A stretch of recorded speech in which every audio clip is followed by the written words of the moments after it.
ओम नमो भगवती वासुदेवाय नमो। नमस्कार बंधुगण आपण मानकु आम यूट्यूब चैनल को स्वागत। बंधुगण आजिर भिडियो रे आमे आपण मानकु कहबाकू जाउछु 21 तारिख एवं 22 तारिखर संपूर्ण राशिफल विषय रे। आजिर दिनटी आपणकर किपरि साब्यस्त हेबो ता सहित जदि कहिबा विशेष भाव में आमे आपणकु केउ सबु जिनिस रे जे आपणकु फायदा हेबो केउ सबु जिनिस रे आपणकु सावधानता रहिबा पई पड़िबो आपणकर लव लाइफ किपरि रहिबो क्यारियर किपरि रहिबो बिजनेस आउ व्यापार किपरि रहिबो ता सहित स्वास्थ्यर महत्वपूर्ण इनफॉरमेशन मध्ये आमे आपण मानकु भिडियो रे देबु आउ भिडियो शेष रे आमे आपण मानकु गोटे उपाय विषय मध्ये कहबु जहा द्वारा आपण आपणकर आजिर दिन को आहुरी अधिक शुभ और मंगलदायक बनै पारिबे। तेणु आग को भिडियो आरंभ करने पूर्व आपण को आमर रिक्वेस्ट जदि आपण आमर ए चैनल नुआ करी आछंती तो चैनल को सब्सक्राइब करंतु सांगरे नोटिफिकेशन बेल को मध्य ऑन करंतु जहा द्वारा समय समय रे नुआ नुआ भिडियो रो नोटिफिकेशन आपण को पाखरे पहुंची जिवो। तो चलंतु फ्रेंड्स जानिबा केमिति रहिबो आपण को पई विशेष भाव में 21 और 22 तारिखर दिन। सबुठारु प्रथमे आम आपण को कहबू कि कौन आपण को पई आजिर दिन में पॉजिटिव रहिबा पई जाउछि। जदि विशेष भाव में कहबा ए दिन में आपण प्रकृति आपण को भरपूर साथ प्रदान करिवो। कौनसी लाभदायक एवं महत्वपूर्ण समाचार मिलिबा द्वारा आपण निजकु आत्मबल एवं भावनात्मक रूप से बहुत अधिक सशक्त अनुभव करिवे। अटकी थिबा काम को पूरा करिबा पाई मध्य विशेष भाव में आपण पूरा मेहनत लगाई देबे। ए दिन आपण समस्तंक पई बहुत ही लाभदायक दिन सिद्ध हेबो। ए दिन रे कौनसी महत्वपूर्ण समाचार आपण को अवश्य मिलिबो।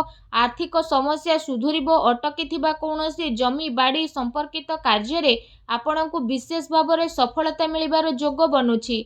कौनसी पुराणा मित्रंक द्वारा साक्षात हेबा द्वारा मन आपणकर प्रसन्न रहिबो। ए दिन रे सुख सुविधा भली जिनिस को किणा किणी रे आपणकर टाइम स्पेंड करिवे। निजर प्रतिभा आउ क्षमता को बुझंतु।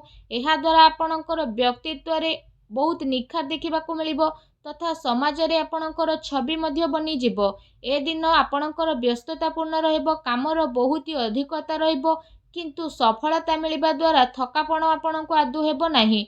आउ मन आपणकर बहुत ही खुशी भरा रहिबो। घरे बंधु को आगमन द्वारा मौज मजलिस रे आपणकर टाइम को स्पेंड करिवे। निजर योजना को सफल बनैबा पाई आजिर दिन बहुत ही उत्तम दिन रहिबो। काफी लंबा टाइम रु चली आसुथुबा कौनसी प्रॉब्लम रु ए दिन रे आपणको मुक्ति मिली जिवो जहा पाई आपण निजको चिंता मुक्त मध्य अनुभव करिवे। एहा सहित आर्थिक मामला रे मध्य बहुत बड़ महत्वपूर्ण निर्णय आपण नहीं मध्य पारंती। एहा सहित समयर चाल आपणक सपक्ष रहिबो। एहार आपण भरपूर उपयोग मध्य करि नेबे। आपणकर भल कार्य प्रणाली द्वारा आपण लोकंक प्रति समक्ष और प्रशंसार पात्र मध्य रहिबे। किंतु कौनसी भी कार्य अथवा योजना पूर्वर रूपरेखा अवश्य बनैकी नियंतु। एहा आपणक पई बहुत ही भल रहिबो। अनेक प्रकार सफलता ए दिन रे आपणको अवश्य ही प्राप्त हेबो। ता सहित जदि कहिबा ए दुई दिन रे आपणक पई कोन नेगेटिव रहिबो। जदि कहिबा आपण निजर क्रोध और तरतर जेपरि स्वभाव उपरे विशेष भाव में नियंत्रण रखंतु। कौनसी संबंधी बा पड़ोसी सह वाद विवाद जेपरि स्थिति आपणकर उत्पन्न होई पारे ठीक हेबो कि निजर काम कार्य उपरे ध्यान दियंतु। अन्यर अजथा कथा को नजरअंदाज करंतु। मनरे कौनसी मनांतर मतांतर स्थितिर आशंका मध्य आसी पारे। निजर स्वभाव उपरे नियंत्रण रखंतु काहेकि ना केबे केबे आपणकर क्रोधपूर्ण बाणी अन्य को आहत करि थाए। एहा सहित संबंध रे मध्य कटुता आपणकर आसीबो। ता सहित आयर संसाधन रे आपण बनिकी रहिबे। किंतु जदि कहिबा खर्च आपणकर बढ़िबो सेति पई निजर बजेट अनुसार आपण खर्च करंतु। किछि अस्वस्थता मध्य अनुभव करिवे किंतु आपणकर कॉन्फिडेंस आपणको आग को बनेकी नेबो। एहा सहित जदि विशेष भाव में कहिबा अन्य कारणरू कौनसी प्रकार धनहानि मध्य आपणकर होई पारे। भाई भौणी सह निजर संबंध को आपण खराब हेबा को दियंतु नाही। एहा द्वारा अकारण रे ही चिंता आपणकर उत्पन्न हेबो। कौनसी प्रतिद्वंदींकर भावना कारणरू विशेष भाव में आपणक पई किछि नकारात्मक वातावरण उत्पन्न हेबो एवं किछि कथावार्ता को नहीं लड़ाई झगड़ा मध्य आपणकर हेबो। किंतु टिके सावधानता आपणको प्रॉब्लम रु मुक्त रखी देबो। घरर बड़ वृद्धंकर अवहेला आदु करंतु नाही कारण केबे केबे भूल बुझामणा ओळस्वामी द्वारा आपणकर बनुथुबा कार्य रे विघ्न आसी पारे। ଏହା ସହିତ ଆପଣ ନିଜର ବିଚାରରେ ମଧ୍ୟ ଲଚିଲାପଣ ରଖାନ୍ତୁ। ଏହା ଆପଣଙ୍କ ପାଇଁ ବହୁତ ଭଲ ରହିବ। ଆସନ୍ତୁ ଜାଣିବା ଏ ଦିନରେ ଆପଣଙ୍କର ଲଭ୍ ଲାଇଫ୍ କିପରି ରହିବ। ବିବାହିତ ଜୀବନରେ ସାମଞ୍ଜସ୍ୟ ଆପଣଙ୍କର ରହିବ। ମନୋରଞ୍ଜନ ସମ୍ବନ୍ଧିତ କାର୍ଯ୍ୟରେ ଆପଣ ଆପଣଙ୍କ ସମୟ ବ୍ୟତୀତ କରିବା ସହିତ ପରିବାରରେ ହାସ ପରିହାସରେ ଖୁସିର ମାହୋଲ ଦେଖିବାକୁ ମିଳିବ। ପାରିବାରିକ ବାତାବରଣ ଆପଣଙ୍କର ସୁଖଦପୂର୍ଣ୍ଣ ରହିବ। ପ୍ରେମ ସମ୍ବନ୍ଧରେ ବି ଯଦି କହିବା ପ୍ରଗାଢ଼ତା ଦେଖିବାକୁ ମିଳିବ। ରୋମାଣ୍ଟିକ୍ ମାହୋଲ ରହିବ। ନିକଟ ସମ୍ବନ୍ଧରେ ଯଦି କହିବା ଆପଣ ଯିବାର ପ୍ରୋଗ୍ରାମ ମଧ୍ୟ ବନେଇ ପାରନ୍ତି। କାଫି ସମୟ ପରେ ଘରୁ ବାହାରକୁ ବାହାରିବା ଆଉ ଲୋକଙ୍କ ସହ ମିଳାମିଶା କରିବା ଖୁସି ଆପଣଙ୍କୁ ବିଶେଷ ଭାବରେ ପ୍ରଦାନ କରିବ।